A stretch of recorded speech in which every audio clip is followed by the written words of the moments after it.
Pemirsa, pasca debat Capres-Cawapres, elektabilitas para pasangan calon peserta Pilpres terus bergerak.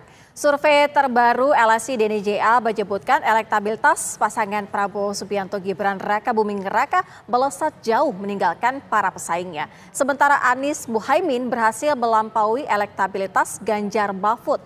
Survei serupa sebelumnya juga dirilis oleh CSIS, namun hasil jajakan pendapat sedikit berbeda dikeluarkan oleh Indikator Politik Indonesia yang merilis Ganjar Mahfud lebih unggul dibandingkan pasangan Anies Muhaimin. Ya, kalau begitu Sira dan juga pemirsa, pertanyaannya adalah kalau kemudian Pilpres ini akan berjalan 2 putaran, siapa yang bakal tersingkir di putaran pertama? Untuk membahasnya sudah bergabung bersama kami di studio ada Direktur LSI DNJA Bang Aji Alfarabi. Selamat petang Bang. Selamat petang. Dan juga sudah terhubung bersama kami melalui sambungan Zoom, ini ada Bang Hanta Yuda, Direktur Eksekutif dari Poltreking. Selamat petang waktu Indonesia, Bang Hanta. Selamat petang, Maria, Sera, dan Mas Aji. Ya, selamat petang, Mas Hanta. Saya langsung mau ke Mas Aji terlebih dahulu. Mas, ini survei baru dirilis ya. Kemudian kalau kita lihat memang posisi Pak Prabowo juga terus melesat, sedangkan Anies juga mulai mengungguli Ganjar nih. Kalau dilihat indikatornya apa sih?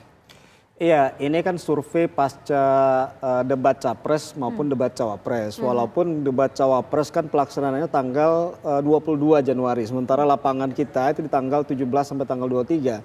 Jadi survei ini sebetulnya secara utuh menangkap efek kampanye secara keseluruhan maupun efek debat Capres yang pertama di tanggal ya. Jadi efek debat Cawapres sebetulnya belum secara komplit dibaca lewat survei ini.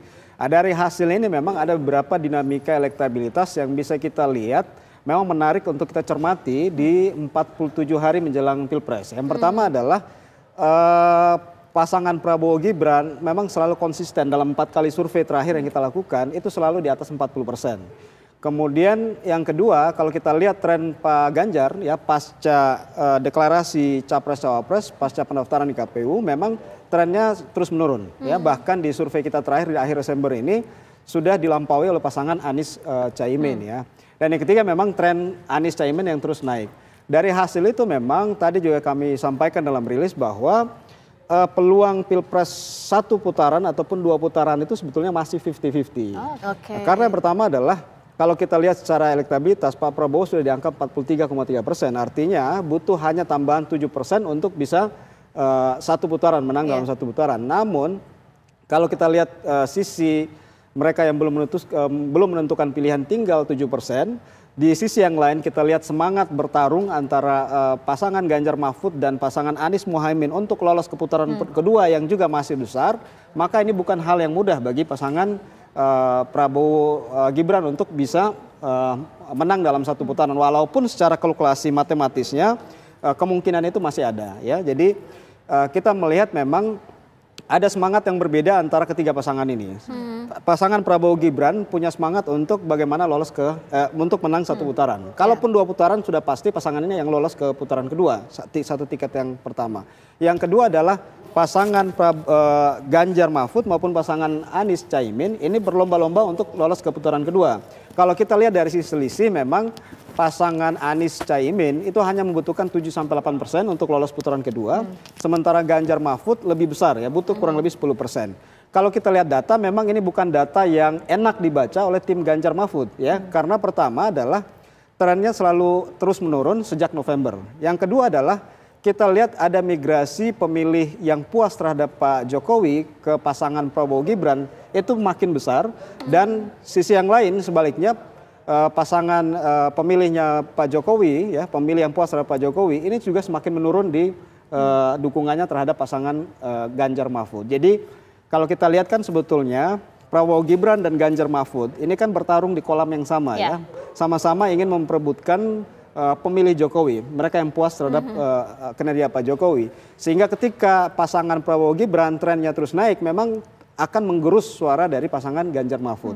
Dan tren itu memang secara nasional maupun secara wilayah kita bisa lihat. Secara teritori misalnya Jawa Tengah, walaupun Pak Ganjar Mahfud masih unggul di Jawa Tengah dan DIY, namun keunggulan itu tidak sebelum bulan November. Jadi itu memang temuan kita yang kita melihat bahwa peluang untuk 1 putaran memang masih ada, tapi 50-50. Oke, kita dengarkan kalau dari Mas Hanta, poltreking sendiri secara keseluruhan surveinya bagaimana saat ini? Apakah Anies ini sudah melampaui lebih unggul begitu daripada Ganjar?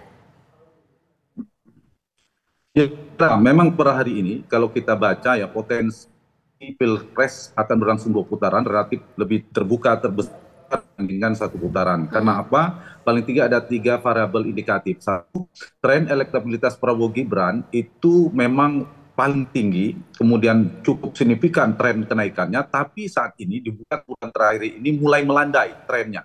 Jadi agak semakin sulit menyentuh 50% dibandingkan tren sebelumnya, kecuali jika tiba-tiba tinggi trennya kembali signifikan. Yang kedua, Sera dan Maria, tingkat kepuasan, ini variabel penting juga, approval rating kepada Pak Jokowi juga kita perhatikan cenderung stagnan dan sedikit turun. Kalau kita lihat dari data survei selain poltreking kan sempat di 76%, yang paling rilis paling baru selain LSI di indikator itu 72,9%, CSIS itu 74%. Artinya ada stagnan di tingkat kepuasan kepada Pak Jokowi. Yang ketiga, kalau kita perhatikan posisi elektabilitas Ganjar, pasangan Ganjar, pasangan Anies ini relatif masih stabil di angka kisaran 20-26%. Tidak ada tanda-tanda mereka akan merosot atau terdegradasi di bawah 20%. Artinya untuk menang dalam 1 putaran, meski belum terlalu konklusif kita untuk menyimpulkan, tetapi per hari ini menjelang 1,5 bulan Pilpres masih terbuka potensi berlangsung 2 putaran. Nah, lalu pertanyaannya siapa yang paling berpotensi akan lolos dan akan tergerus di putaran pertama? Tentu dari data ini, Prabowo Gibran ini sudah menunggu di putaran kedua akan unggul karena jauh sekali kan signifikan, sudah hampir pasti aman akan masuk ke putaran kedua. Yang kedua, antara pasangan Ganjar Mahfud dan Anies Mohaimin ini bertarung untuk menuju putaran kedua. Mereka memiliki posisi elektabilitas yang relatif di margin of error. Seperti saya katakan tadi di data LSI, di data poltreking itu Ganjar 26, Anies 24. Di indikator terakhir 24 untuk Ganjar, 21 untuk Anies. CSIS sebaliknya, itu di 19 Anies, 26 Anies, 19 di Ganjar. Artinya mereka cukup kompetitif, tergantung 2 variabel masing-masing. Kalau Ganjar ternyata bisa berhasil menahan laju migrasi pemilih Ganjar yang berpindah ke Prabowo Gibran dalam ceruk pemilih pendukung Jokowi, itu bisa ditahan lajunya sekarang bermigrasi cukup kencang ke Prabowo Gibran, maka ini ada potensi. Sekarang ini yang sedang dieksperimentasikan oleh Ganjar untuk merubah strateginya, dia cukup mendekat di bagian keberlanjutan Jokowi. Nah, kalau itu yang dilakukan, dia bisa kegembosan suara Ganjar itu bisa dipertahankan. Ganjar punya potensi untuk masuk ke putaran kedua. Nah, ini bagaimana dia bertarung dengan Prabowo Gibran di wilayah basisnya Jokowi. Yang kedua, apakah Ganjar berhasil membentuk persepsi dengan posisi politik yang baru dan spektrum politik hari ini, di mana posisi dia jika berhadapan relasi dengan Jokowi. Begitu juga dengan Anies. Apakah Anies berhasil menggerus approval rating Pak Jokowi? Kalau ternyata bisa menekan tingkat kepuasan Pak Jokowi, maka ada potensi Anies naik. Karena dia berbanding terbalik. Yang kedua, Anies apakah bisa berhasil berebut di basis Prabowo, seperti yang kemarin ada indikasi. Nah, tergantung apakah 2 variabel antara Anies dan ini mana yang lebih efektif bekerja, maka mereka lah di antara mereka akan berpotensi masuk di putaran kedua berhadapan dengan Prabowo Gibran. Per hari ini kesimpulan sementaranya mereka memiliki peluang yang sama, 50-50. Oke, masih 50-50 ya. Tapi kalau kita melihat untuk wilayah Jawa Tengah sendiri ini ceruknya nanti akan seperti apa? Apakah memang masih dikuasai oleh Ganjar? Dalam hal ini adalah kandang banteng. Kita akan bahas ya Mas Hanta dan juga Mas Haji. Usai jeda sesaat lagi untuk Anda. Ya, kita lanjutkan diskusi Mas Hanta, Mas Aji. Kalau melihat memang Ganjar saat ini posisinya berada di posisi ketiga memang. Tapi kalau debat kan nampaknya memberikan pengaruh yang cukup besar juga ya. Ini masih ada sekitar 3 debat lagi. Tapi kalau kita berbicara mengenai basis suara, PDIP tentu adalah Jawa Tengahnya. Terakhir kita dengar ada yel-yel Solo bukan Gibran, itu juga marak gitu ya. Kalau Anda lihat sebenarnya Jawa Tengah ini ceruknya masih dipegang oleh Ganjar PDIP atau kemudian juga sudah beralih, ada migrasi juga ke arah Prabowo Gibran? Iya, memang kalau secara data, kalkulasi data per hari ini masih menunjukkan bahwa Ganjar masih menguasai Jawa Tengah ya, dengan persentase di atas 50% ya. Tapi memang angka itu sudah jauh berkurang dibanding survei kita di bulan April hingga bulan November, awal November 2023 yang menunjukkan bahwa dukungan Pak Ganjar di Jawa Tengah itu di atas 60 bahkan di atas 70%. Jadi memang masuknya Gibran sebagai cawapresnya Pak Prabowo itu memang mampu merubah peta dukungan di Jawa Tengah,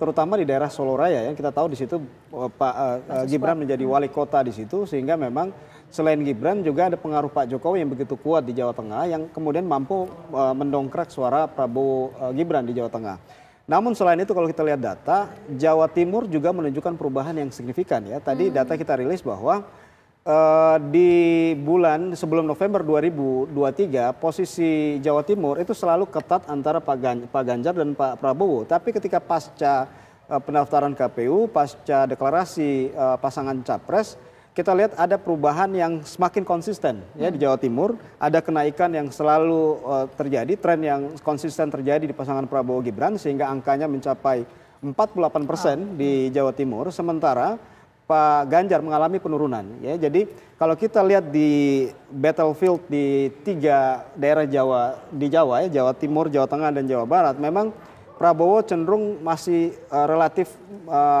mengalami kenaikan di Jawa Barat maupun Jawa Timur. Sementara di Jawa Tengah, walaupun mengalami kenaikan, memang posisinya masih di bawah Ganjar. Sehingga kalau kita lihat tren yang secara keseluruhan, tadi saya menyambung sedikit dari Mas Hanta ya, bahwa memang kalau dari data akhir Desember kita ini, memang kalau ditanya siapa yang kemudian punya potensi lolos ke putaran kedua, maka dengan data di akhir Desember ini kita bisa menilai bahwa data ini sebetulnya tidak menguntungkan pasangan Ganjar Mahfud ya.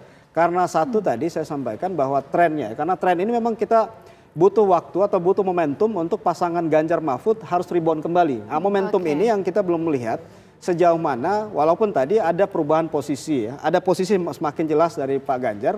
Karena sejak awal kan kita lihat agak pelin-pan posisinya, positioningnya ke publik ya.